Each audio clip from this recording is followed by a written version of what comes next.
Dios te bendiga. En esta oportunidad el libro que vamos a estar estudiando es el libro de Santiago. Su nombre en griego sería Iacabot Epístole.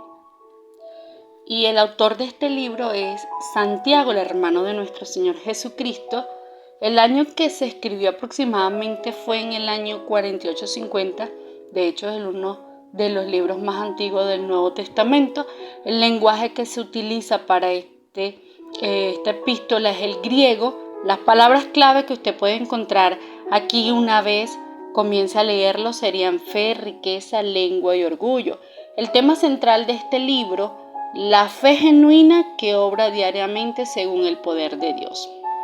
A mí me llama poderosamente la atención que exista una palabra plasmada en un libro que usted al leerlo, usted puede encontrar soluciones a la vida diaria, que usted puede encontrar unas directrices o unas guías que le van a servir a usted para acomodar su vida, para enderezar su camino, pues nuestro camino está torcido sin el Señor. Bendito sea su nombre, amén. Entonces, como siempre les hago saber, en cada uno de los libros que estamos estudiando, Santiago es el libro número 16 del Nuevo Testamento. Y en esta epístola, ¿verdad? Hay un ejemplo de modo de enseñanza que se utilizaba para la formación de los fieles en la iglesia primitiva, especialmente en aquellas que tenían una notable presencia de judeos o de judíos cristianos.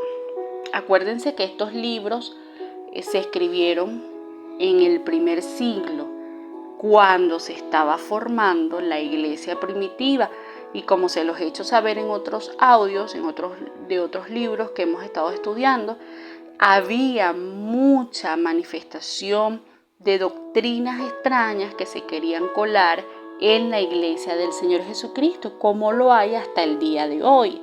Por eso no es sorpresa para nosotros, porque ya el Señor nos ha detallado en su palabra todas estas cosas que están pasando. Pero lo importante es que nos los dejó escrito y que no tenemos excusa para nosotros decir, bueno, es que no me parece lo que están enseñando ahora, porque usted de su propia cuenta puede leer la palabra del Señor y ella misma lo va a guiar a la justicia y al camino del Señor, el camino que el Señor quiere que usted transite. Amén. En este libro vamos a encontrar una serie de cosas, de instrucciones que el escritor nos quiere dejar o nos quiere hacer entender cómo debemos vivir nuestra vida una vez que nosotros conocemos a Cristo. Y aunque usted no lo conozca, usted cuando lea la Biblia, usted va a empezar a practicar estas cosas, amén, con la ayuda del Espíritu Santo, que en otros audios le he dicho cómo nosotros podemos albergar la presencia de Dios en nuestra vida. Con todo lo que hay en esta carta, no deja de apreciarse tampoco que Santiago combate en la epístola tanto problemas propios de los ambientes gentiles, sino del judaísmo. Como les dije, venimos de formar la iglesia primitiva, la religión que había hasta ese entonces, bueno, muchísimas, ¿verdad? Pero en el pueblo era el judaísmo. El orgullo religioso se deja ver también a través del escritor que estaba representando cierta parte de la población. La hipocresía y contemporización y adulación de los ricos. Egoísmo, espíritus partidistas, intrigantes y maledicientes, con manifestaciones de rencor. Defectos denunciados también por Cristo en la sociedad religiosa de su tiempo. Por eso fue que lo crucificaron. Posiblemente los cristianos a quienes está dirigido el escrito son en su mayoría gente humilde, y de ahí que algunos en su pobreza sientan envidia de las riquezas de los poderosos en la sociedad, algunos de los cuales estarían también en la iglesia. cuando leemos esta epístola nos vamos a dar cuenta que hay una sección exclusiva donde el escritor, el hermano de nuestro Señor Jesucristo, Santiago, hace una amonestación a los ricos que estaban también pues oprimiendo a los pobres, y de dónde venían los pleitos y las disputas, y él hace ver que venían del que tiene más dinero. No como que tener dinero es malo, es la motivación por la que tú quieres tener el dinero. A veces no solamente es para cubrir necesidades, sino para humillar y para avergonzar a otras personas. Y a Dios no le agrada nada de estas cosas. El estilo que se usa en esta epístola, un estilo griego refinado, que hace suponer que el pensamiento estuviese también los judíos helenistas convertidos que vivían en el mundo griego, fuera de Palestina. Tradicionalmente, pues los judíos de la dispersación estaban muy vinculados con Jerusalén, asistiendo a la fiesta de los judíos. Por esa misma razón, los cristianos procedentes del mundo judío helenista estarían más dispuestos a la exhortación de líderes de la iglesia en Jerusalén. En el tiempo de que se escribe esta carta, pues la mayoría de los creyentes habían salido del entorno hebreo.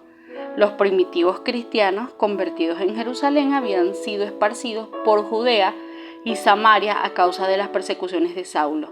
Saulo, ¿quién es? El apóstol Pablo, quien después de la conversión en Cristo tiene una transformación en su vida, que lo podemos ver en todo el Nuevo Testamento, cómo el Señor hizo una obra grande, magnífica en este hombre. Y hago un paréntesis aquí para decirte que no importa lo que tú hiciste antes, no importa cómo empezaste tu vida, lo importante es cómo la vas a terminar. Este hombre Pablo, el apóstol Pablo, él dice que él es un abortivo, un apóstol que llegó de último, por decirlo así, por la misericordia del Señor.